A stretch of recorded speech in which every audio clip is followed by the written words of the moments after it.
That was epic. That was epic. Atrapado en el hielo. Perdido en las nubes 321. Resumen. Es fascinante cómo la dedicación de un solo niño puede tener un efecto tan grande que se extiende a través del tiempo, para luego crecer cada vez más. En realidad, no se suponía que Ashido y Kirishima estuvieran debajo de las ruinas, pero cuando encuentran al primer héroe atrapado en el hielo, ¿quién puede realmente culparlos? Cuando el héroe de guerra, Mido, regresa, se encuentra en un futuro que nunca podría haber imaginado. Tiene que decidir si todavía quiere ser un héroe, a pesar de haber perdido a todos los que conoció. Notas. Quiero comenzar diciendo que de ninguna manera este trabajo intenta justificar ninguna de las acciones de Japón durante la Segunda Guerra Mundial o en cualquier guerra. Este es un verso alternativo donde Japón se enfrentó a soldados que atacaban a su país directamente e Izuku es solo un niño manipulado por el ejército que intenta proteger a los civiles. Ver el final de la obra para más notas. Capítulo 1 Resumen. El comienzo de todo. Notas. Estoy muy emocionado de publicar esto. Escribí este fic hace quizás 1 o 2 años y llegué a 12.000 palabras antes de abandonarlo. No fue hasta hace poco que decidí reescribirlo y terminarlo por completo, y ahora puedo compartirlo con todos ustedes. Este fic es mi hijo, así que por favor sea amable. Por cierto, acabo de editar este fic. La historia ya no estará relacionada con la Segunda Guerra Mundial, sino con una invasión ficticia de Estados Unidos, que tuvo lugar antes de la Segunda Guerra Mundial, como resultado del período de conquista de Japón. Dibujando de QJ en Tumblr. Texto del capítulo. Entonces es fascinante cómo la dedicación de un solo niño puede tener un efecto tan grande que se extiende a través del tiempo y luego se hace cada vez más grande. Todo lo que Midoriya Izuku quería era poder mantener a su familia. Donde vivía, nadie tenía dinero y la comida era una prioridad para aquellos que tenían un alto rango en la sociedad. Las pocas familias ricas que quedaban, los funcionarios del gobierno y, por supuesto, los soldados y sus familias. La familia de Izuku no era nada especial como esos. Sus padres tenían trabajos sencillos pero honestos. Se mezclaron con el ciudadano medio con su cabello negro y piel pálida. Lo único que los hizo destacar en una alineación fueron los ojos verde claro y las pecas que él y su padre compartían. La mayoría de la gente que conocía a Izuku vivía de las sobras y de las insípidas raciones que se repartían con gran escasez. Habría sido más fácil para su familia si Izuku hubiera entrado en la fuerza laboral tan pronto como comenzó la guerra. Muchos de sus amigos lo habían hecho sus familias en fábricas cercanas, pero su mamá y su papá insistieron en que siguiera una educación. Esta guerra no durará para siempre, ya sabes, y cuando termine, necesitarás tu cerebro para tener un futuro, le prometió su madre después de encontrar las solicitudes de empleo en su escritorio, debajo de su tarea incompleta. Pero podía hacer ambas cosas. Él era haciendo ambas cosas. Tenía cuidado de ocultárselo a sus padres, pero había empezado a hacer trabajos ocasionales en el vecindario para algunas personas particularmente sospechosas. ¿Qué importaba que algunos de los paquetes que entregaba probablemente fueran ilegales si podía ver la expresión de alivio en el rostro de su padre mientras contaba el dinero al final del día? ¿Qué importaba que estuviera haciendo su tarea a la luz de la luna y con velas si tenían suficiente comida para que todos comieran, suficiente para seguir adelante? Él nunca se arrepentiría de lo que hizo. Su amor por su familia fue lo que lo mantuvo en marcha, a pesar de que corría bajo los vapores. Izuku no quería nada más que verlos felices, tardaría mucho en llegar. La guerra continuó y se hizo más difícil conseguir comida. Comida que era el precio de venta era tan alto que era inútil intentar comprar todo lo que necesitaban. Fue entonces cuando sugirió por primera vez que se convirtiera en soldado. Terminó convirtiéndose en una discusión en toda regla entre él y su madre. Normalmente nunca peleaban así y mientras Izuku sabía ella solo estaba tratando de cuidarlo, todos estaban muriendo de hambre. Apenas podía soportar observar cómo comían cada vez menos. Si se convirtiera en soldado, podría alimentarlos a todos, incluso si ya no estuvieran juntos. Los militares no lo aceptarían, afirmaba ella, estaba demasiado delgado. Pero ¿quién no lo era hoy en día? Izuku argumentaría que a los militares ya no necesariamente les importaba. Incluso si simplemente lo asignaran a limpiar y abastecer aviones, aún podría apoyar a su mamá y a su papá. Él solo tenía 13 años y ella gritaba angustiada. Izuku solo tuvo que hacer caso omiso de esto. Ambos sabían que era un argumento inválido. Especialmente porque la edad de reclutamiento se había reducido a solo 15 años. Si se inscribiera voluntariamente, nadie se molestaría en hacer preguntas. Japón estaba así de desesperado. Habían abierto sus fronteras hacía tantos años, pero después de que empezaron a atacar a otros países, Occidente tomó una posición contra ellos. Y ahora la invasión llevaba más de un año en marcha. Aún así, ella se negó a dejarlo ir. Quizás tenía razón al hacerlo. Y tal vez podría haberse quedado con ella. Podría haber conseguido algunos trabajos más y haber abandonado algunas tareas más. Sabía que estarían seguros aquí con todas las fábricas y bases militares cercanas. Había soldados entrando y saliendo constantemente para suministros y similares. Incluso si no estaban siendo alimentados, al menos estaban protegidos del enemigo. Pero luego su padre recibió un recorte salarial en su trabajo e Izuku supo que no tenía otra opción. Recientemente había oído, de alguien a quien acudía a menudo para realizar trabajos ocasionales, que el gobierno estaba buscando un grupo de niños de su edad para ayudar con la guerra. Estaban buscando a alguien dispuesto a hacerlo cualquier cosa para su familia, alguien dispuesto a dedicar su vida a la causa. Él no pude, cuestiona las frases extrañas, especialmente por los beneficios que conllevan. Por cada mes que estaba con ellos, su familia recibía comida e ingredientes para mantenerlos. Casi más que suficiente para que una familia de 3 personas sobreviva. Sin él, estarían bien hasta su regreso. Como encajaba perfectamente en la descripción, le dijo a su contacto que aceptaría el trabajo y le dieron detalles sobre cómo llegaría a la base. Entonces, una noche, después de que la familia de Izuku cayera en un sueño inevitablemente inquieto, redactó cuidadosamente una carta de despedida. Escribió sobre cómo contaba los días hasta que pudiera volver a verlos y si lograba salir de todo esto, su madre lo haría Katsudon otra vez. Si había algo de lo que se arrepentía de su partida era que no había podido darles un último abrazo de despedida a su mamá y a su papá. El carruaje lo esperaba afuera de su casa en plena noche. Izuku le entregó al oficial la documentación que había completado, básicamente, entregó su vida al ejército y registró quién era su familia, antes de que lo cargaran con otros 5 niños. Todos tenían más o menos su edad y temblaban por el frío. Los otros niños parecían tan nerviosos, si no más, como él.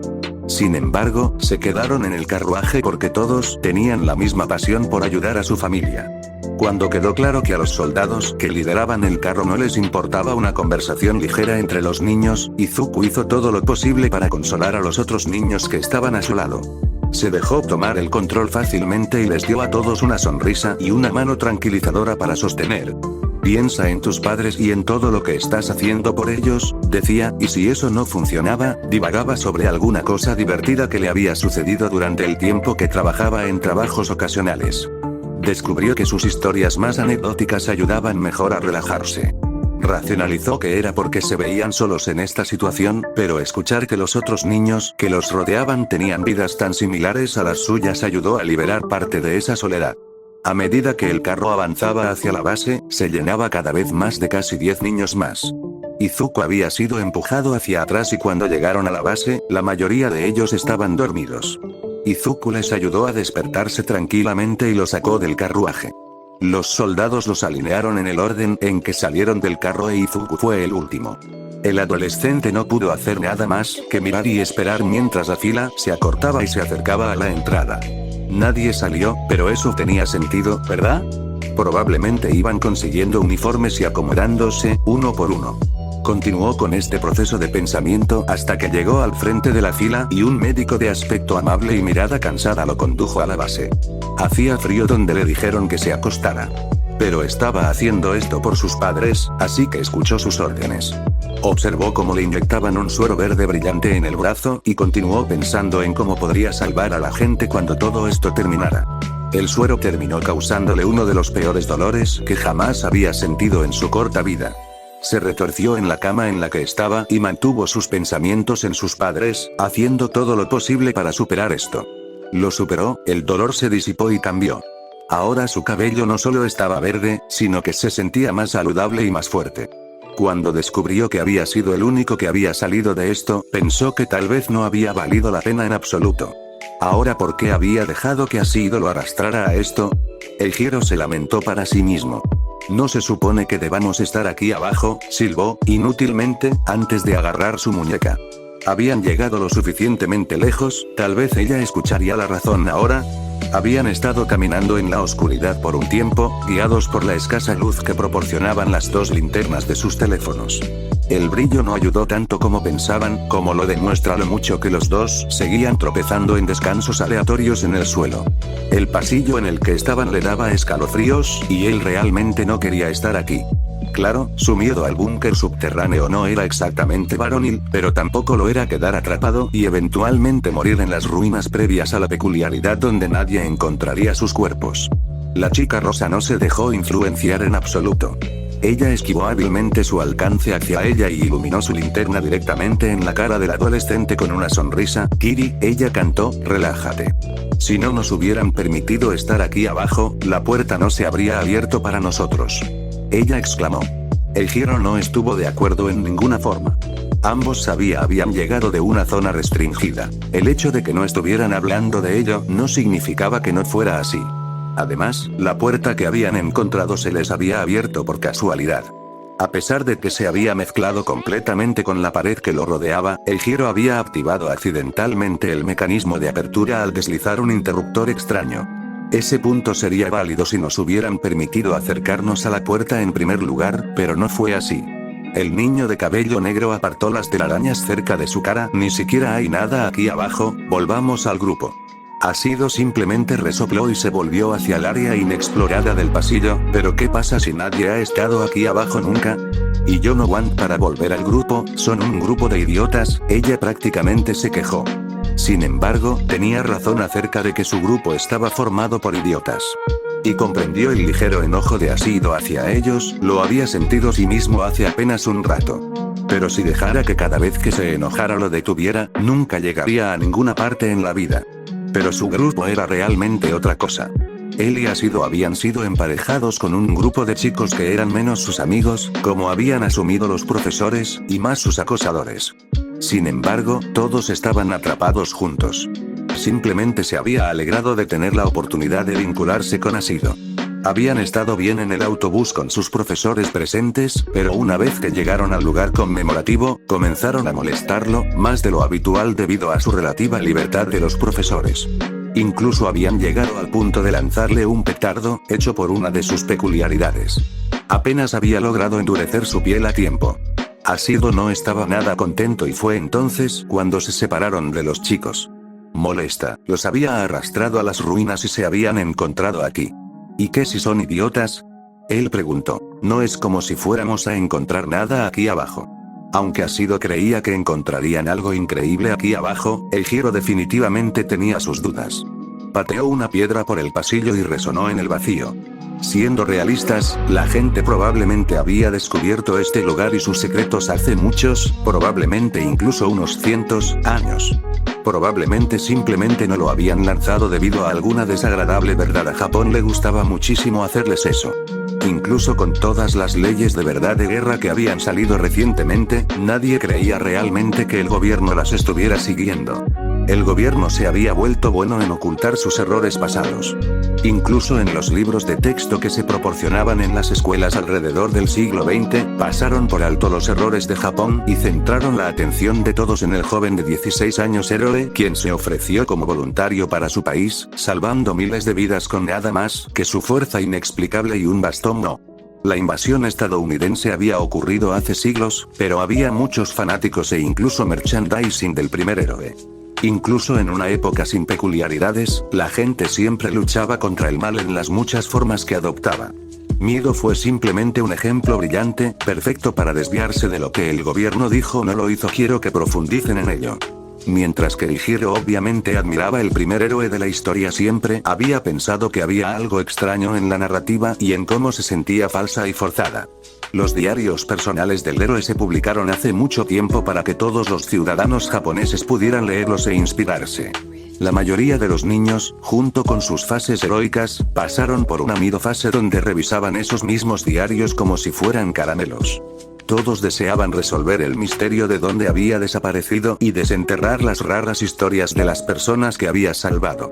Incluso Ácido, la chica más genial que conocía, tenía una conexión con Mido. Hace mucho tiempo, uno de sus antepasados había sido salvado por él y cuando tuvieron su propia familia, se aseguraron de deleitarlos con historias de su valentía. Estaba bastante seguro de que ella había escrito un ensayo personal al respecto para una de sus clases. Sin embargo, donde estaban los creyentes, también estaban los escépticos. Algunos afirmaron que sus diarios publicados habían sido editados por el gobierno, otros pensaron que no se había ofrecido como voluntario en absoluto y que realmente ha estado bajo la tutela del gobierno toda su vida, entrenado únicamente para la guerra. La mayoría de estos escépticos creían que toda su vida y toda su personalidad eran algo elaborado por los más altos funcionarios. Los que estaban en el lado más extremo del espectro se negaron a creer siquiera que existiera en primer lugar. Eiichiro podría imaginarse creyendo cualquiera de esas teorías si no hubiera visto el arte resultante del héroe o leído los relatos de los civiles. Claro, el gobierno era poderoso, pero no podrían haberse beneficiado de elaborar una historia tan elaborada entre innumerables familias. Incluso si ellos de ninguna manera podrían haber sido tan exactos al incluir los pequeños detalles que Eiichiro había leído sobre él, como cómo no aceptaba bien los elogios o cómo logró ser un poco llorón después de intensas batallas. Asido se detuvo de repente y Eiichiro casi choca contra ella, tan perdido en sus propios pensamientos. Frente a ellos había una sólida puerta de hierro que de alguna manera había sido soldado al marco de la puerta que lo rodea. La fusión solo salvó las bisagras. Estaba claro que nunca se había abierto antes y Eiichiro no quería pensar en los horrores que podría contener. Bueno, parece que estamos al final del pasillo, supongo que es hora de regresar. Eiichiro dijo en voz alta antes de darse la vuelta, su voz resonó en él como para enfatizar su cobardía. Antes de que pudiera dar otro paso, Asido le agarró la parte posterior del cuello y lo tiró hacia atrás. Kiri, dijo con voz seria, una que Eiichiro rara vez escuchaba, creo que somos los primeros aquí abajo, los primeros de la historia. Él se tragó el miedo que se había acumulado dentro de él y se volvió hacia la puerta para que ella soltara su collar, esperaba que no dijeras eso. Tal vez deberíamos dejar esto en manos, no sé, de los arqueólogos. ¿Siguen existiendo? Asido lo miró con la sonrisa más grande que jamás había visto. ¿Por qué esperar? No lo sé, tal vez porque la puerta está soldado cerrar. Ha permanecido cerrado tanto tiempo, lo que te hace pensar nosotros puedes hacer algo al respecto. Él respondió, quizá un poco más duro de lo que debería haber sido. Esto solo la animó a seguir adelante. Ella le envió una mirada fulminante y él retrocedió unos metros, plenamente consciente de lo que estaba a punto de suceder. Levantó la mano y gruesas gotas de ácido gotearon de ella y cayeron al suelo. Observó cómo ella misma delineaba la soldadura con movimientos lentos, asegurándose de que se hubiera hundido correctamente y hubiera permeado el metal. El ácido chisporroteó contra el contorno de la puerta donde estaban las marcas de soldadura. Como los anteriores, solo evitó las bisagras oxidadas. Su ácido era claramente más poderoso en ese momento que cuando la había visto jugando con él en la escuela. Lo suficientemente poderoso como para derretir el hierro, supone. Ella cierra rápidamente la puerta antes de agarrar la manija resistente y abrir la puerta hacia ella. El polvo, en abundancia, salió volando hacia ellos. Eiichiro tosió un poco de la boca y lo metió en el brazo. Asido hizo lo mismo por lo que pudo oír. Con el polvo llegó el frío, parecía como si la habitación en sí fuera solo un gran congelador. El espacio oscuro en el interior era inquietante y Eiichiro sintió que su miedo regresaba y le dijo que corriera en la otra dirección. Lo que haya aquí no podría ser bueno. Al menos eso era lo que su instinto le decía. Aún más espeluznante fue cuando una luz tenue sobre la puerta parpadeó en protesta por la oscuridad. No cuestionó cómo seguía funcionando después de todo este tiempo, ni por qué al abrir la puerta se activó. Aún así, Asido dio un paso adelante y, en contra de su mejor juicio, la siguió. Asido, intrépida casi hasta el extremo, entró a la habitación con su linterna en alto sobre su cabeza. Eiichiro se sintió pegado al suelo, pero quiso que sus pies caminaran tras ella cuando hubo un fuerte ruido. Sus ojos se volvieron locos y corrió hacia ella. Suspiró aliviado cuando quedó claro que ella acababa de dejar caer su teléfono al suelo y nada más. ¿Pero qué pudo haber causado tal reacción? Asido estaba prácticamente pegada a su teléfono, siempre enviando mensajes de texto a sus amigos y manteniéndose al día con los asuntos de actualidad. Siempre estuvo en su mano y él nunca la había visto dejarlo caer antes, ella siempre fue demasiado cuidadosa. Entonces levantó su propio teléfono, muy por encima de su cabeza. Por un segundo, se sintió un poco tonto, sosteniéndolo como si estuviera en algún extraño concierto en esta fría habitación abandonada. Entonces lo vio, el gran trozo de hielo en medio de la habitación. Dentro estaba la figura de Mido, muerta hace mucho tiempo, pero nunca olvidada. Eijiro sintió que sus dedos se aflojaban alrededor de su teléfono y este cayó al suelo justo al lado del de Asiro. Capítulo 2. La subida. Resumen. Izuku entrena hasta que dé sus frutos. Tsukauchi Naomasa está teniendo un día aburrido hasta que una simple llamada cambia su vida. Notas. Me quedé muy impresionado por la respuesta, muchas gracias a todos por su apoyo y dulces comentarios. Cuando publique esto, tendré oficialmente 19 años. Woot, es mi cumpleaños, considera este capítulo como un regalo de cumpleaños al revés. Además, Izuku es anterior a la afotexto del capítulo, entonces se enteraría de que Izuku y todos los demás niños con los que había estado habían sido meros sujetos de un experimento. Nadie esperaba realmente que ninguno de ellos sobreviviera ni que cumplieran su promesa de alimentar a sus familias. Sabía que debía estar amargado con el gobierno, pero después de todo el dolor por el que pasó, simplemente estaba demasiado cansado. Ya se había hecho y no tenía sentido protestar cuando se entregó al gobierno. Se dijo a sí mismo que debería sentirse afortunado de haber logrado salir adelante y que su familia sería atendida. Sin embargo, sabía que nunca podría olvidar los rostros de los niños que habían sido perdidos por los caprichos del gobierno. El suero que habían usado en ellos era tecnología robada a los estadounidenses, pero nunca antes se había usado en nadie. Cuando lo robaron, ni siquiera estaban completamente seguros de que estuviera terminado o de cuál sería el resultado. Después de que Izuku sobreviviera inesperadamente como el último sujeto que examinaron, el gobierno japonés no sabía muy bien qué hacer con él. No podían enviarlo de regreso con sus padres para que no se hiciera público lo que le habían hecho a él y a los otros niños.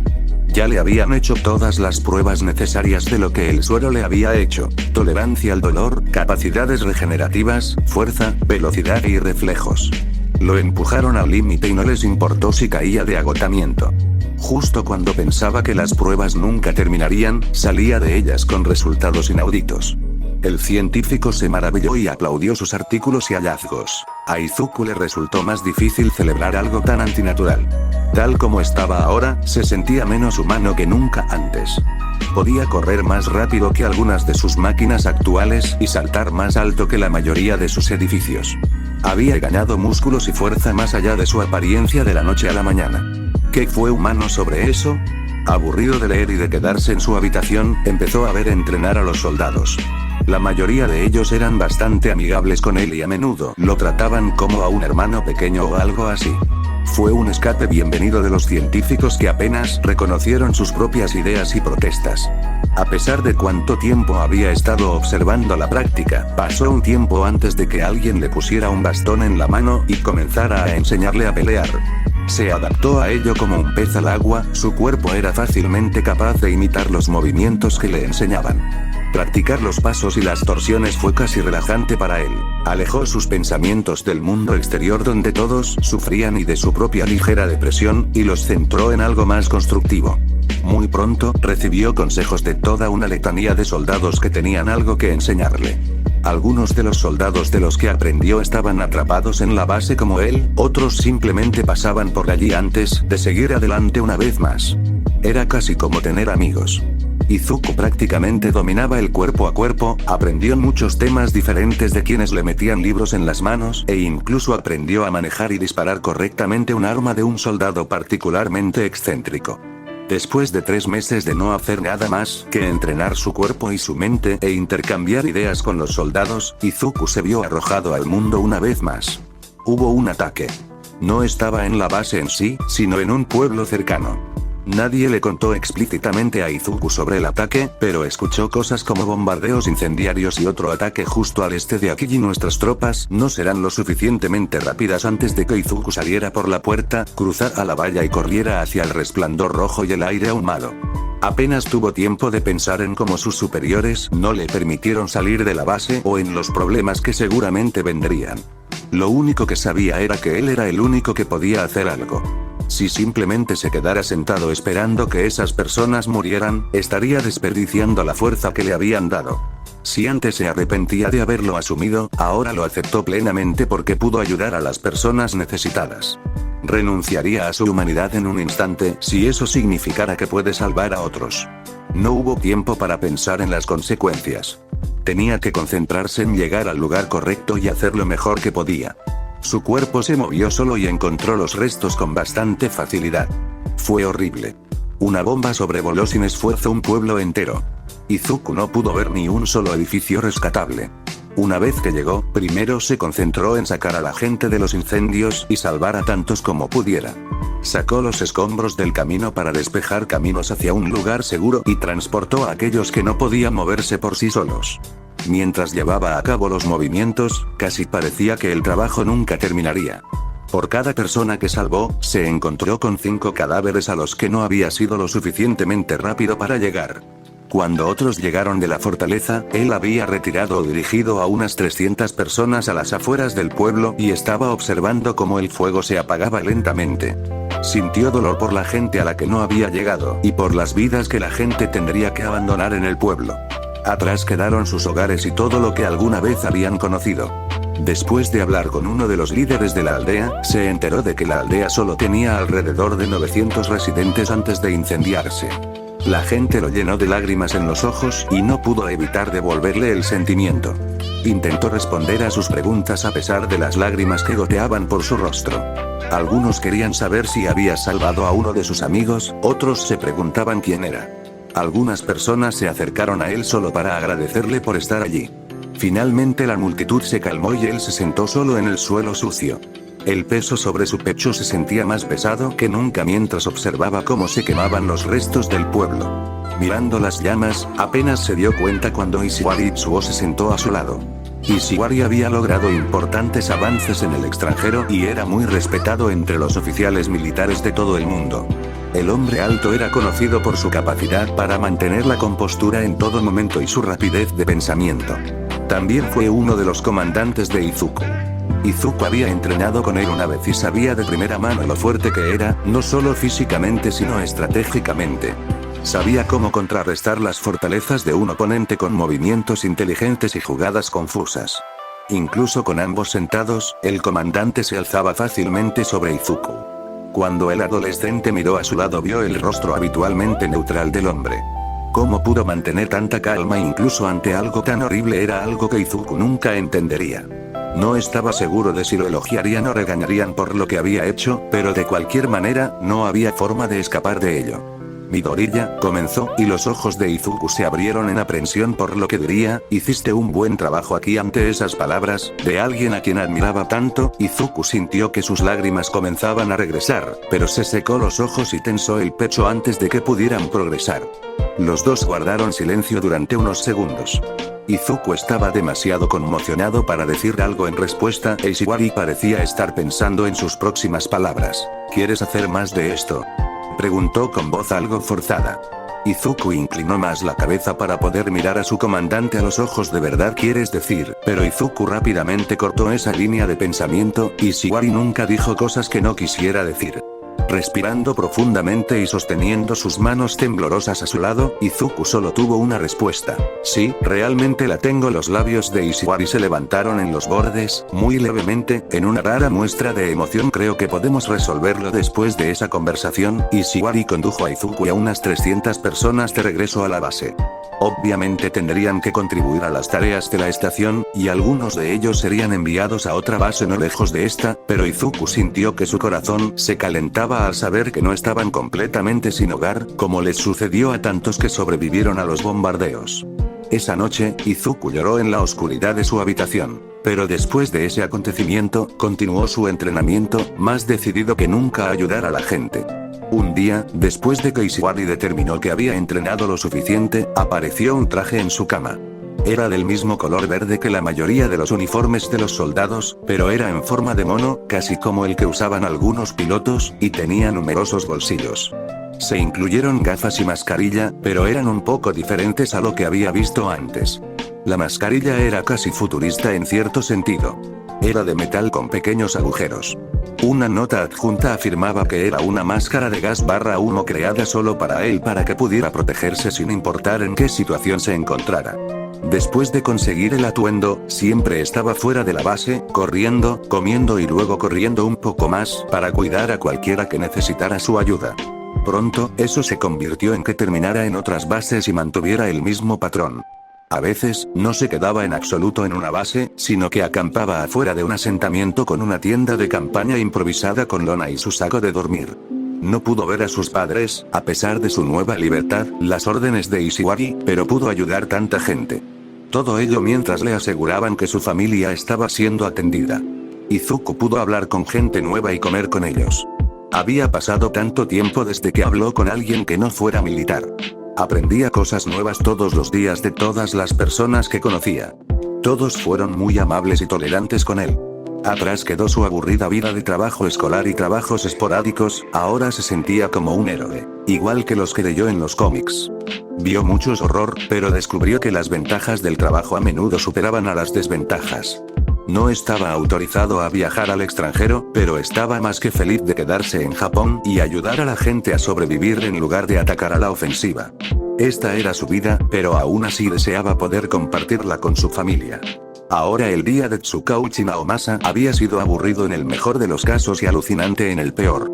Él no lo hizo antes estar en la ciudad de Tsuitou, pero lo habían dirigido a la ciudad en gran parte pacífica durante 6 meses como una especie de descanso. No era un descanso que había pedido, pero tras el intenso caso que acababa de completar, sus superiores lo consideraron necesario para que pudiera aclarar su mente. Sinceramente, probablemente le dieron este descanso porque sabían que trabajaba demasiado. A veces maldecía la vida tranquila que había tenido durante su estancia en Tsuitou. Sobre todo, deseaba poder retomar su puesto anterior, a pesar del estrés al que había estado sometido mientras estuvo allí.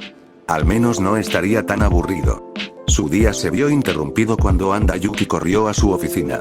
Anda era una gran trabajadora, por lo que había visto de ella en el trabajo. Ella manejaba la centralita 119 y atendía a algunas de sus llamadas más difíciles. Fue elogiada por su capacidad para mantener la calma bajo presión y lidiar con casos difíciles con una paciencia inigualable. Anda fue una de sus trabajadoras más duras. Como Naomasa estaba bastante familiarizada con su actitud tranquila y serena, verla tan asustada mientras corría hacia su oficina fue innegablemente una sorpresa. Sus respiraciones eran cortas y sus mejillas sonrojadas. Claramente, había corrido hasta aquí desde la sala de llamadas. Anda-san, ¿qué pasa?, preguntó preocupado. Anda sostenía un teléfono y rápidamente se lo entregó como si ya no pudiera soportar sostenerlo más. Ella permaneció en silencio, mirándolo con anticipación. Él solo podía asumir que ella quería que él usara su peculiaridad con quien quiera que estuviera hablando, por lo que gentilmente lo aceptó. Al mirar la pantalla oscura del teléfono, vio que la llamada estaba en curso y había estado así durante aproximadamente 4 minutos. Entonces no era demasiado urgente, eso era bueno. Naomasa se puso el teléfono en la oreja. Hola. Este es el detective Tsukauchi hablando, saludó secamente. Se escuchó una voz nerviosa. Si Naomasa tuviera que adivinar, asumiría que estaban aproximadamente en edad de escuela secundaria o preparatoria temprana. Hola, perdón por molestarte. Ha sido mi amigo, y yo no estábamos muy seguros de cómo proceder con algo como esto. Nada bad sucedió, pero se quedó atrás y Naomasa comenzaba a sentirse un poco ansiosa. Descubrió que los estudiantes de secundaria tenían una versión mucho más vaga de lo que significaba malo. Recordó la única semana que había trabajado él mismo en el centro de llamadas. Una vez recibió una llamada de un niño de 12 años que se había quedado atrapado en un pozo. Ellos también habían afirmado que no era así tan malo a pesar de haberse roto la muñeca durante la caída. Naomasa asintió para sí mismo, tratando de prepararse para lo que dijeran a continuación. No eres una molestia en absoluto. Sin embargo, me temo que no estoy familiarizado con la situación. ¿Podrías explicármelo? El niño comenzó explicando cómo estaban en un viaje escolar y accidentalmente se habían adentrado en unas ruinas, lo que su peculiaridad instantáneamente captó como una mentira. Cuando la historia finalmente terminó, la terminó con algo que hizo que Naomasa casi dejara caer su teléfono. Bueno, encontramos a Mido. Naomasa casi se ahoga con sus siguientes palabras. ¿Estás diciendo la verdad junto a él? Anda jadeó bastante fuerte antes de cubrirse la boca en estado de shock. Hizo todo lo posible para recuperarse. Dame tu ubicación y estaré allí lo antes posible. Si pasa algo antes de que llegue allí, aquí está mi número personal. Enumeró los dígitos y colgó con una breve despedida. Con una mirada vacía, le entregó el teléfono a Anda. Supongo que me voy, dile al capitán que podría pasar un tiempo hasta que regrese, dijo monótonamente. Ella asintió asombrada y él sintió sus ojos en su espalda mientras salía por la puerta. El niño lo había dirigido a las ruinas de Tsuitou, un lugar que solo había visitado una vez antes, a pesar de vivir en la ciudad durante unos meses. Casi saltó en medio del camino cuando su teléfono empezó a sonar fuerte. Era un número desconocido y contestó al instante. ¿Qué pasó? Casi gritó, pero apenas logró mantener la voz baja. La puerta, bueno, había una gran puerta de hierro, y se rompió. El niño, que logró presentarse como Kirishima Eijiro, reveló cómo abrieron la puerta con la peculiaridad ácida de su amigo. Le sonó bastante impresionante, lo que a su vez reveló a Mido encerrado en un bloque de hielo. Kirishima solo quería asegurarse de que no se metieran en problemas por arruinar un monumento histórico, ya que encontró a Mido, lo cual, aunque su peculiaridad lo reconocía como la verdad, todavía era bastante difícil de creer. Les aseguró que, aunque no deberían haber estado debajo de las ruinas, probablemente no quedarían marcados por esto, especialmente cuando surgió todo el caos sobre la repavimentación de Mido. O más exactamente, cuando se supo que habían encontrado a Mido cuerpo. Con bloque de hielo gigante o sin él, no había forma de que hubiera sobrevivido tanto tiempo. Una vez allí, navegó alrededor de las ruinas, pasando fácilmente a todos los guardias de seguridad con un rápido destello de su placa. El edificio en sí, a pesar de su aspecto ruinoso, se mantuvo firme detrás de su valla. Los ladrillos aún se aferraban al edificio y la cúpula en la parte superior, con nada más que vigas de soporte de metal, le daba una apariencia inquietante. El hecho de que permaneciera en pie después de todo este tiempo no escapó al radar de Naomasa. Era realmente un edificio impresionante, sin embargo, la puerta de la que le habían hablado no estaba allí. Había caminado alrededor de las ruinas pero no había encontrado nada. Cogió su teléfono que todavía estaba en la línea con los adolescentes, aunque no estaban hablando, y preguntó al respecto. Kirishima le contó sobre una palanca que habían tirado accidentalmente y que les permitió pasar la pared. Estaba como escondido debajo del césped, pero si encontraba el contorno de donde se mezclaba la puerta, debería poder localizar la palanca. Hizo lo que le dijeron y logró entrar al espeluznante búnker. Estaba increíblemente oscuro y se aseguró de que la puerta no se cerrara detrás de él con una roca suelta cerca. Afortunadamente, se aseguró de llevar consigo su linterna de grado policial e iluminaba fácilmente el área frente a él. Se esforzó rápidamente por atravesar los pasillos y pronto se encontró cara a cara con los dos estudiantes de secundaria. Estaban sentados justo afuera de la habitación de la que habían estado hablando y, efectivamente, la puerta estaba plana en el suelo del pasillo. Los dos tuvieron suerte de no haber resultado heridos cuando cayó. El niño, que tenía el pelo plano y negro, miraba fijamente dentro de la habitación oscura, paralizado por la oscuridad. Mientras tanto, una niña de color rosa brillante se sentó frente a él y estaba trazando diseños en el suelo polvoriento debajo de ella con ácido brillante. Pensó que la pigmentación de su piel provenía de su peculiaridad. Se aclaró la garganta cuando ni siquiera habían sido agitados por la luz de su linterna. En un instante se pusieron de pie, casi como soldados esperando órdenes de su oficial superior. Está justo ahí, hace mucho frío, aclaró, lo que explicó por qué estaban en el pasillo. Ambos vestían ropas bastante ligeras y él no podía imaginarse querer estar en la misma habitación que un héroe muerto. Naomasa pasó junto a ambos, tuvo que pisar la puerta para pasar y entrar a la habitación. Fue tal como lo describió Kirishima, pero se sintió mucho más. No emanaba luz ni resplandor del hielo, pero casi parecía que debería haberlo. Un descubrimiento tan innovador quedó bastante claro. Al iluminar con su linterna el hielo, ciertamente reconoció el uniforme. El verde oscuro resaltaba la complexión del niño y su icónica máscara colgaba debajo de su rostro. No tenía ninguna duda de que este era verdaderamente Mido. Su cabello verde era como un halo alrededor de su pequeño rostro y parecía mucho más pequeño de lo que Naomasa había imaginado que sería. Mido parecía demasiado joven. Todos los libros de texto y cuentas gubernamentales que había leído lo registraban como 16 años. Cuando Mido se unió, la edad de reclutamiento había sido de 15 años, pero había sido uno de los pocos en ponerse de pie voluntario. Luego se entrenó y participó en la base hasta los 16 años y estuvo preparado para trabajar, esencialmente, como un ejército de un solo hombre.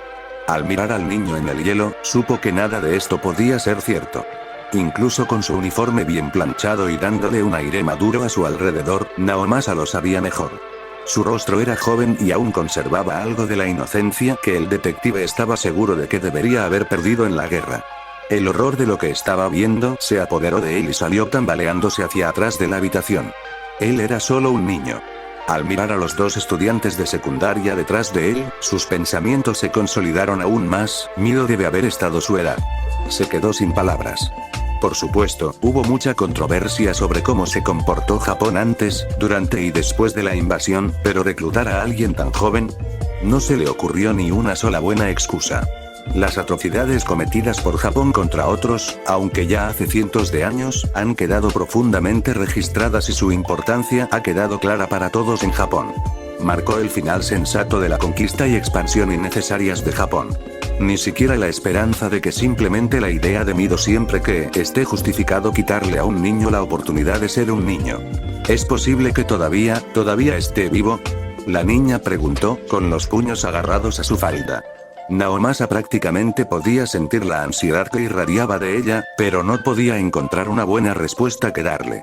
Antes de ver la figura del niño, no creía que fuera posible. Pero incluso bajo el hielo, Mido tenía cierta vida para él. Ya no sabía qué creer, no lo sé. Todo esto sucedió antes de las peculiaridades y muchos de nuestros avances científicos. Pero probablemente sea poco probable, admitió e hizo todo lo posible para no dejar que su propia esperanza se extinguiera por completo. Claro, algunos científicos habían descubierto una buena manera de practicar la congelación cibernética, pero eso apenas había sucedido hace unas décadas. Para que Mido todavía estuviera vivo, tendría que ser necesario un milagro. O algún caso imposible de una peculiaridad temprana. No podía pensar en nada más que tuviera sentido. La niña parecía increíblemente oprimida por esta noticia y Naomasa se sintió terriblemente culpable. ¿No necesitan ustedes dos regresar con su clase?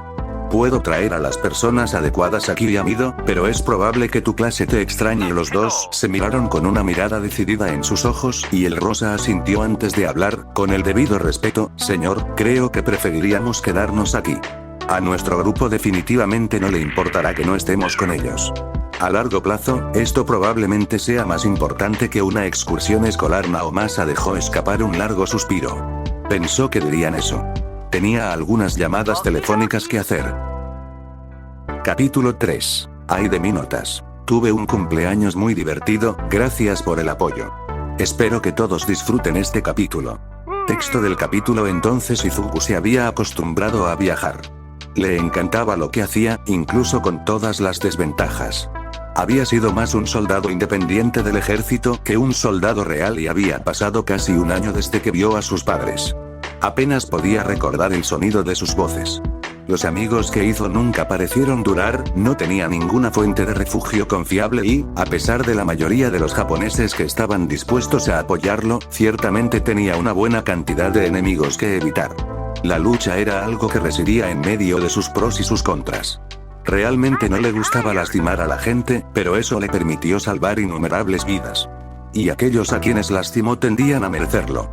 Ciertamente era algo a lo que había tenido que obligarse a acostumbrarse. No participó activamente en muchos ataques y defensas en la costa.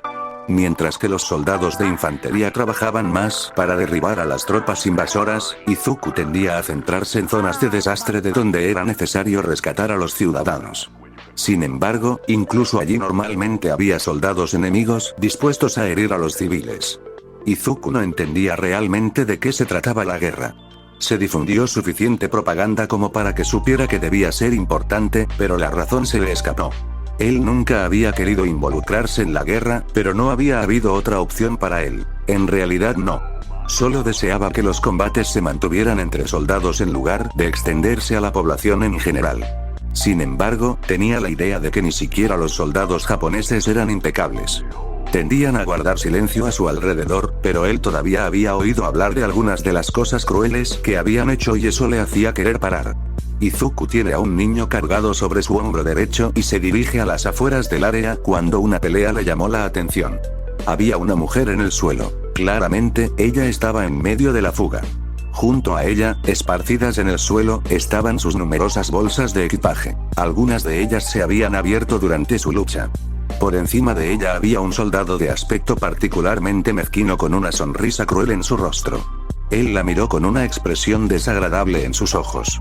Izuku dejó al niño que llevaba con instrucciones de quedarse justo donde estaba mientras iba a lidiar con el problema. En un instante, corrió y se colocó entre el soldado y la mujer, sus manos estaban frente a él en posición de lucha e intentó poner una mirada malvada. Deseaba tener a su personal con él, pero lo dejó en su campamento temporal por accidente. Afortunadamente, todavía tenía su máscara consigo en caso de humo o peleas. Los labios del soldado se levantaron con una mueca de desprecio mientras la sonrisa se borraba de su rostro. Izuku habló con la mujer y le dijo que tomara sus cosas y se pusiera de pie con el niño.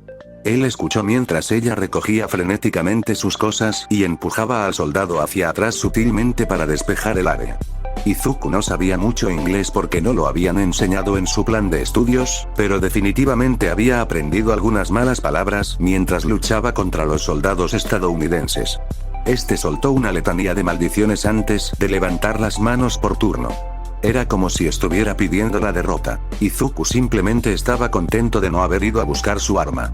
Lo empujó aún más hacia atrás con su postura fuerte y al soldado eso no le gustó en absoluto.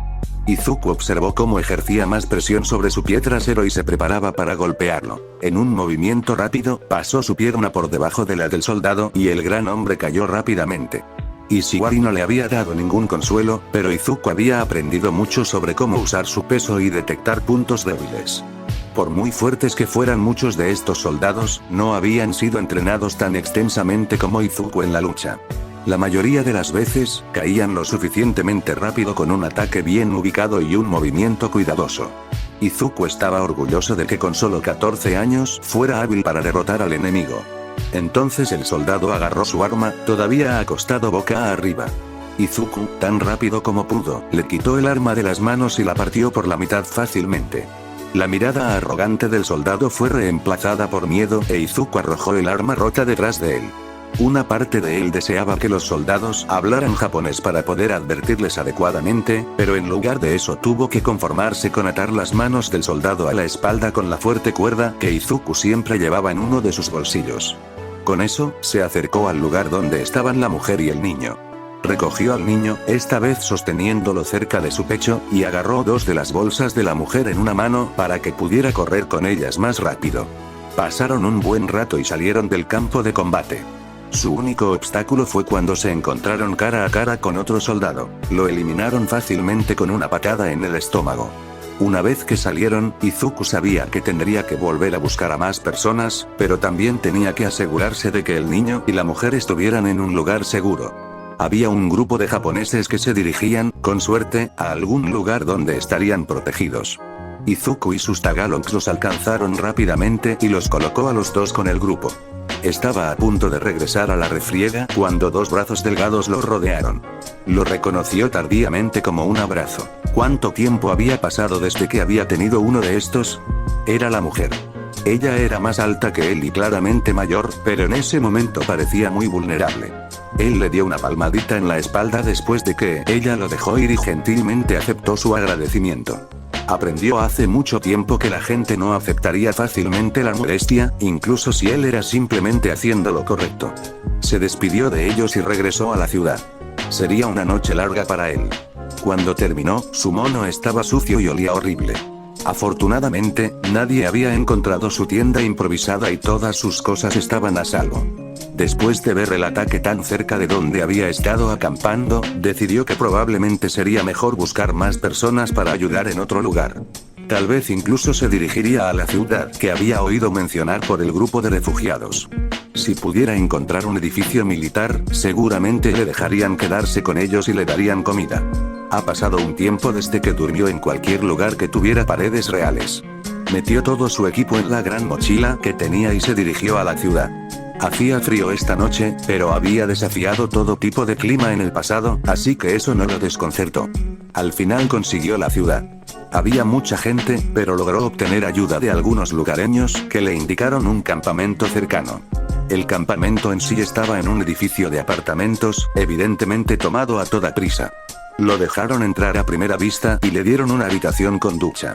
Le habían advertido que no había mucha agua caliente en la base, por lo que se apresuró a desintoxicarse. Cuando terminó, se puso ropa más holgada y lavó su jersey con agua fría. Se habría quedado dormido si le hubieran dado la oportunidad, pero antes de que su cabeza golpeara la almohada alguien llamó a su puerta. Izuku no tuvo más remedio que responder. Al otro lado, en el pasillo, estaba Ishiwari, con el rostro neutral como siempre y un juego de ajedrez en sus manos. Izuku lo dejó entrar. Ahora Izuku se despertó empapado. Estaba acostado en una cama y las sábanas debajo de él estaban en un estado similar a la ropa que vestía. El adolescente notó que no vestía su uniforme como recordaba por última vez. Se mostró agradecido por ello, ya que el mono era increíblemente incómodo cuando estaba mojado.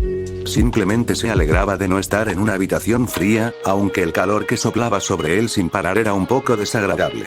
Se sentó lentamente, le dolía todo el cuerpo y se preguntó cuánto tiempo había estado inconsciente. Cuando apretó la mano en un puño, se sorprendió de lo débiles que estaban sus dedos y de lo fría que estaba su piel. Quizás por eso le estaban echando presión. Mirando a su alrededor, se dio cuenta fácilmente de que estaba en un hospital, una habitación individual, de todos modos. No recuerda haber tenido nunca antes su propia habitación en un hospital. Incluso antes de unirse al ejército, todas sus heridas fueron tratadas por uno de sus vecinos que trabajaba como enfermero y nunca había resultado gravemente herido en servicio. Después de que le daban el suero, siempre se curaba demasiado rápido como para que realmente pudiera beneficiarse de cualquier cosa que un hospital pudiera hacer por él. Por supuesto, después de tomar el suero, adquirió mucha experiencia en lo que respecta a ataque gente al hospital. Conocía bastante bien cómo era un hospital promedio. Todos eran prácticamente iguales con una variación mínima.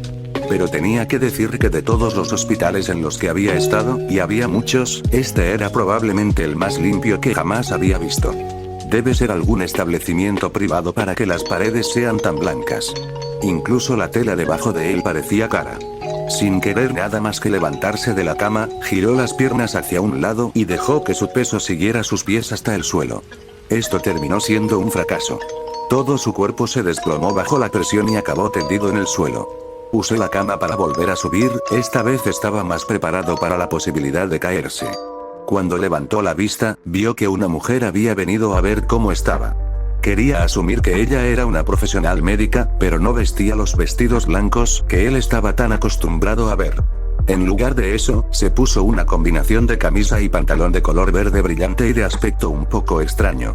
Se miraron en completo silencio mientras Izuku lograba oficialmente valerse por sí mismo, aunque estaba un poco cauteloso a la hora de dar un paso más y caminar. En lugar de ofrecerse a ayudar, palideció mucho. Ella se parecía a la mayoría de la gente cuando escuchaban un avión sobre ellos, esa no era exactamente la reacción que estaba acostumbrado a recibir de la gente que considera cuánto ahorró desde esos aviones. Quería decir algo para romper el silencio, pero cuando abrió la boca para hablar no salió nada. Lo intentó una y otra vez, pero el resultado final fue simplemente toser mientras su garganta seca protestaba por su uso. Con el cambio en su condición, ella lo miró como si fuera algo que necesitaba cuidados y, vaya, nadie lo había mirado así desde su madre. De repente, justo cuando entró, se fue. Izuku ni siquiera pudo pedirle que regresara. Izuku suspiró y se dejó caer de nuevo en la cama, ya cansado de estar de pie. Generalmente hacía falta mucho más que despertarse para que sintiera cansado. Además de eso, sus piernas no funcionaban muy bien y sus músculos no funcionaban muy bien. ¿Qué le había pasado para que su cuerpo le fallara tan gravemente? No recordaba haber resultado gravemente herido en absoluto, al menos nada que pudiera causar esto. Lo último que recordó fue finalmente reencontrarse con Ishiwari. Después de encontrar a Izuku en la ciudad, regresaron hacia Tsuitou. Los dos habían estado revisando informes del extranjero después de que Izuku perdiera miserablemente en ajedrez una vez más. Izuku había estado leyendo una de las cartas en voz alta cuando Ishiwari se dio cuenta de algo terrible de lo que Izuku estaba escribiendo. Había arrebatado brutalmente la carta de las manos de Izuku. Los ojos del comandante captaron cada línea y palideció. Cuando Izuku le preguntó qué pasaba, mencionó algo sobre una ciudad entera destruida. Izuku nunca había visto al hombre mostrar tanta emoción. Después de eso, terminaron su viaje a Tsuitou e Ishiwari ya no habló sobre el informe. Durante una parte del viaje, Izuku creyó que el comandante lo llevaría a ver a sus padres. Hacía mucho tiempo que no los veía y era todo lo que quería. Sin embargo, cuando le preguntó a Ishiwari si eso era lo que estaba sucediendo, su comandante lo miró con Izuku y no pudo ubicarlo. Nunca había visto esa mirada en nadie antes, pero tocó una fibra sensible dentro de él. Sintió que debía saber lo que significaba. En lugar de llevar a Izuku con sus padres, lo condujo a un bonito edificio con una cúpula en la parte superior. A Izuku no le dieron tiempo para apreciar la interesante arquitectura mientras atravesaban una puerta oculta y bajaban a una especie de búnker. Ishiwari lo condujo a través de pasillos mohosos hasta que llegaron a una habitación helada. Las últimas palabras del comandante fueron: "Nos aseguraremos de que tus padres estén a salvo", y ahí terminaron los recuerdos de Izuku. Todo fue muy frustrante. Un estallido de ira lo recorrió, suficiente para sacarlo de la cama una vez más. A su izquierda había algunas prendas que esperaba que estuvieran destinadas a él. Su ropa mojada no era muy agradable de usar. Se acercó cojeando, sintiéndose demasiado como un anciano. En una pila ordenada había unos bonitos pantalones de color marrón claro, un poco más suaves de lo que esperaba, y una camisa de algodón azul claro. No era exactamente lo que estaba acostumbrado a usar, pero era cómodo de usar. Izuku agradeció el gesto. Pero estaba solo y, curiosamente, sentía que se estaba entrometiendo en el hospital. Probablemente otras personas necesitaban esta habitación más que él. Preferiría que sus músculos volvieran a funcionar, y eso dejó la habitación con muebles vacíos, que eran espacios que otras personas necesitaban. No entendía muy bien el uso de la pantalla negra que se colocaba en lo alto de la pared, pero la gente probablemente también necesitaba usarla. Esta habitación era un lujo en una época en la que los lujos se utilizaban mejor para servir a la gente. Estaba a punto de salir cuando la puerta se abrió. En la puerta había un hombre, quizás de unos 30 años, que vestía un traje con una larga gabardina color canela. Encima de su cabeza había un sombrero bastante apropiado para su personaje. Pero lo más importante es que le estaba ofreciendo un vaso de agua a Izuku. Lo agarró cortésmente y bebió el agua lo más rápido que pudo. Tosió de nuevo después de terminarlo, pero no fue necesariamente una tos fuerte, era más como si su garganta se estuviera aclarando sola para su uso posterior. Sintiendo que podía usar su voz nuevamente, ofreció un pequeño saludo como saludo. "Hola", raspó antes de aclararse la garganta nuevamente. "¿Sabes cómo llegué aquí?". El hombre parecía un poco incómodo. Como si tuviera un trabajo que hacer que requería una voluntad inmensa. Era un rostro que Izuku veía a menudo tanto en los soldados como en los ciudadanos, ya fuera que se dirigieran al extranjero o abandonaran su aldea por última vez. No pudo evitar preguntarse qué le llevó a lucir esa mirada. ¿Eres Mido?, el hombre preguntó con tono cauteloso. Izuku estaba un poco confundido por la pregunta. No. Quiero decir, tal vez. Nadie me había llamado así antes. Mi nombre es Midoriya Izuku, es un placer conocerte. Se quedó atrás para que el hombre pudiera responder. El hombre parecía un poco conmocionado antes de darse cuenta de algo. Soy Tsukauchi Naomasa, un detective. Pero normalmente no estoy destinado en Tsuitou. Solo para aclarar, tú son el héroe que salvó a casi miles de civiles en Japón durante la invasión estadounidense en la década de 1930. La frase era un poco extraña y siempre se sonrojaba cuando la gente lo llamaba héroe, pero asentía con la cabeza. La forma en que hablaba este hombre, Tsukauchi, hacía que pareciera. Espera, ¿se acabó?, él preguntó. A él no le importaba si ganaban o no, solo que la gente estuviera a salvo una vez más. Quería que cesaran los combates. Una vez más, el hombre parecía bastante incómodo. Sí, pero quizás quieras sentarte para esto, estaré bien, afirmó Izuku, esperando que fuera la verdad. El hombre frunció los labios como si quisiera discutir con Izuku antes de obedecer. La guerra ha terminado hace, bueno, siglos. Izuku sintió que su aliento abandonaba su cuerpo y que el pánico se instalaba en sus entrañas. Al final tuvo que sentarse, sus piernas apenas lo llevaron de regreso a su cama y se dejó caer sobre el colchón. ¿Siglos? No creo entenderlo, ya que siglos después significaba que todos los que conocía estaban muertos. Mamá, papá, Ishiwari y todos los soldados.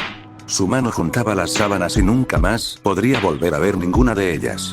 El detective se acercó y le puso una mano en el hombro. Entiendo que esto debe ser difícil para ti. Tenía razón, era difícil para Izuku. No había manera de que pudiera prepararse para esto. Tsukauchi habló de nuevo. Quizás quieras mirar afuera. Podría aclararte algunas cosas. Izuku no pudo hacer nada más que asentir en señal de acuerdo. Condujo a Izuku hasta la gran ventana al costado de la habitación y abrió las cortinas. La boca de Izuku se abrió. Esta visión era demasiado elaborada para ser una especie de mentira desquiciada. Él nunca había visto nada igual. Los edificios eran elegantes y relucientes, como si estuvieran hechos únicamente de vidrio. En una calle debajo de él, el tráfico se movía increíblemente rápido. Atrás quedaron los vagones, ahora habían sido sustituidos por lo que debían ser automóviles. En el cielo había gente que volaba como pájaros. Algunos tenían alas, otros parecían estar siendo levantados por el viento. Todos los que podía ver con su vista mejorada estaban vestidos de colores y parecían felices. Era muy diferente de los colores lúgubres y las miradas asustadizas a las que estaba acostumbrado. Cuando vio un avión, no pudo evitar estremecerse.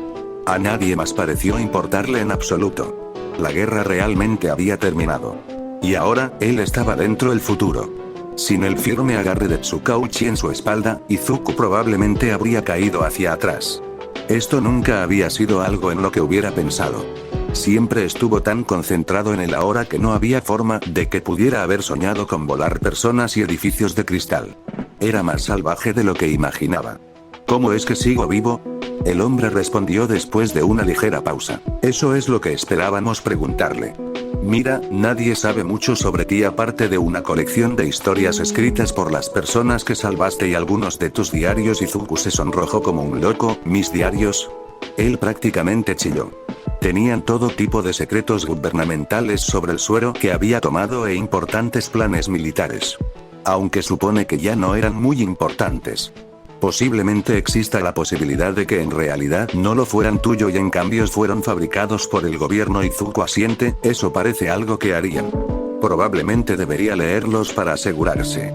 Gran parte de su información fue dañada y perdida.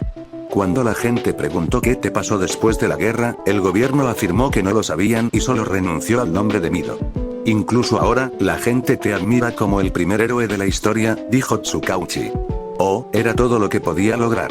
Héroe o no, literalmente no tenía nada. Ni dinero a su nombre, ni familia a la que regresar, ni siquiera una guerra por la que luchar. Apreció el momento de silencio que le dio el detective mientras miraba por la ventana. Entonces, ¿cómo llegué aquí? El detective tarareó. En pocas palabras, estabas congelado en un bloque de hielo en un búnker subterráneo.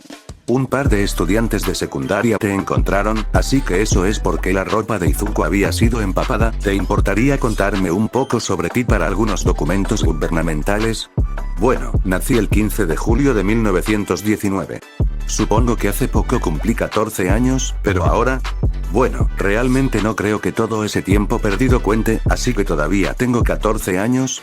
Preguntó como si estuviera en debate. De todos modos, estaba haciendo muchos trabajos ocasionales de comida para poder mantener a mi familia cuando el gobierno ofreció apoyo para mi familia si yo, junto con un grupo de niños, probaba un suero para ellos. Se lo habían robado a los estadounidenses y no sabían para qué servía. Izuku respiró profundamente. De unos 15 niños que vi personalmente, yo fui el único que sobrevivió. También es por eso que mi cabello es verde, dijo riendo. Hice más que simplemente sobrevivir, sin embargo, salí de esto con algo mejor, todo en realidad. Yo era más fuerte, tenía reflejos más rápidos y una regeneración aún más rápida. Todo en mí mejoró, incluso mis sentidos. Le contó al detective cómo comenzó a salvar gente en todo Japón y trató de ignorar su ceño fruncido. Él no sabía cómo eran las cosas en aquel entonces, pero incluso en la época de Izuku, la gente a menudo ponía esa cara cuando descubrían que solo tenía 13 años. El hombre escribió todo lo que le dijo furiosamente. ¿Qué es lo último que recuerdas? Izuku le contó sobre la carta y el búnker, probablemente aquel donde lo habían encontrado. ¿Crees que fue Ishwari quien me puso bajo el hielo? ¿Por qué haría eso?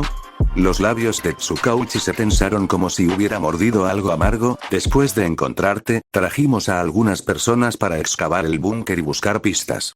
Una cosa que encontramos fue un trozo de papel, estaba destrozado y dejado en el suelo.